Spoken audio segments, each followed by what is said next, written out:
Ok, jæja, Haraldur, 3 mörk skorið, 3 stig, hvernig tilfinningin? Bara býsna góð.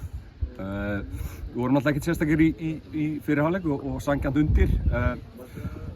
Þannig að ég var svolítið ánægður með það að strákarnir sýndu þann karakter og vilja og gæði til þess að snúa leiknum við og við erum alltaf bara hæst ánægðir. Búin að vera erfiður kafli hjá okkur, þannig að þetta var lífsnauðsynlegur sigur og ég er ánægður með hvernig við gerðum þetta.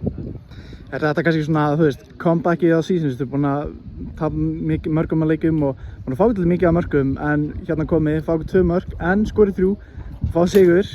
Kannski þetta bara að tengja þetta og kannski bara stíga upp töfluna? Já, bara, þú veist, frábær punktur sko, sammála því að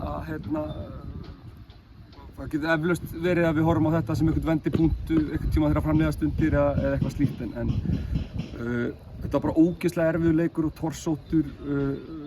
Fjölnir með leikinn í fyrri hálfleik og við náum að snúa þessu og ég meina, veist, þetta hefði alveg getað að færa á hinn veginn. Fjölnir klúður á vítaspyrnu og ég meina þetta dettur svolítið fyrir okkur en ég er mjög ánægður með það að við höfum getað komið allavega ekki rotaðir eftir 2-0 stuðuna í hálfleik og gefið þeim leik og svo létum við þetta svolítið falla með okkur fannst mér. Já, þetta er náttúrulega mikil karakterbygging, þú veist, 2-0 undir, skorið 3, svona hvað svona segir maður í klefanum bara þegar búið að skora 2-0? Já, þú veist, það var bara læti, þú veist, og strákarnir bara ósáttir með sjálfa sig og ég ósáttur með þá og bara smá læti en það sem við gerðum bara, við mættum bara tens til leik, svo litlir í okkur.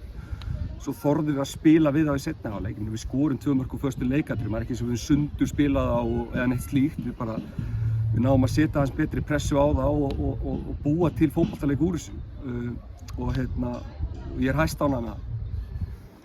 Já,